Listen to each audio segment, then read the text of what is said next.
Perhaps the single best episode of classic Doctor Who thus far is the Dalek Invasion of Earth Part 2. The set design, the scripting, the tension, the Dalek props, their voices, their engineering. This is an excellent episode of television if I have ever seen one. Certainly from the 20th century and beyond, 21st century television hasn't been all that marvellous, has it? Golden age of television, that's nonsense. This is an excellent visual realisation of a post-apocalyptic resistance scenario, a prototype for a Days of Future Past, for a Terminator, for so much material which would be very popular in the 70s and 80s in films and television, comic books. I suspect that this was highly influential upon generations of viewers in the UK, certainly. I'm more confident in my opinion that I consider this the finest of the first Doctor, William Hartnell serials. I'm certainly, based upon the second episode, I'm upholding that opinion thus far.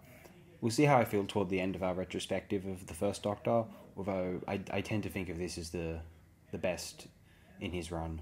Again, I'm stressing the appeal of the Daleks as a truly alien entity. Of course, we can cynically look at them in our kind of 21st century postmodern sort of way of, oh, they look like props from a 60s science fiction television show. Yes, because that's exactly what they are. But imagine if you were in that scenario and there were these creatures acting that way, you'd think, these damned things are alien. What the heck are they?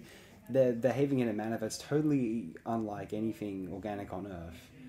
And that's what's creepy, uncanny, and alien about the Daleks, I think. I'd like to read out some context on where this serial came from. I elaborated upon it very briefly before, but let's flesh this out some more. In March 1964, story editor David Whittaker formally commissioned Terry Nation to write a serial for Doctor Who's second season, following the success of the Daleks from the titular serial of the first season, as well as Nation's quick and effective work on the Keys of Marinus. The commission was made under the title Doctor Who and the Daleks. Nation delivered the storyline for the serial in mid-April 1964, under the name The Return of the Daleks. The serial was retitled The Dalek Invasion of Earth by September. For Daleks in Europe appeared on some design material. The Dalek models are refurbished for the serial, adding new eye stalks, a dish receptor, improved bases for movement, and a new pedal mechanism. The serial score was composed by Francis Chagrin.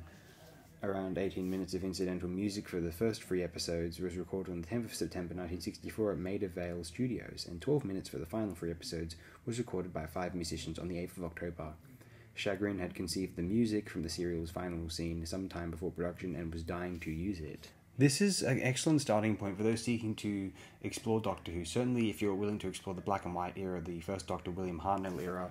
If you'd like to know what the appeal of Doctor Who was, why it had such a mass appeal in the United Kingdom upon its release, watch The Dalek Invasion of Earth and imagine being a child in 1964 and viewing this. You would have been enchanted by it. I certainly would have been.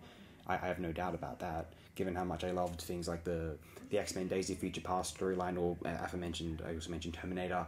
If I was a kid and had seen this in 1964, aged, say, 7 to 12, hell, 7 to... If I was 26 now and saw this in 1964, I'd think it was the coolest thing as well. Who am I kidding? If you're so inclined, check out episode 3 of our retrospective of the Dalek Invasion of Earth. You can see the sped-up version of how this episode proceeds in a nice sepia, not alike Alexander Sokorov's Days of Eclipse, perhaps.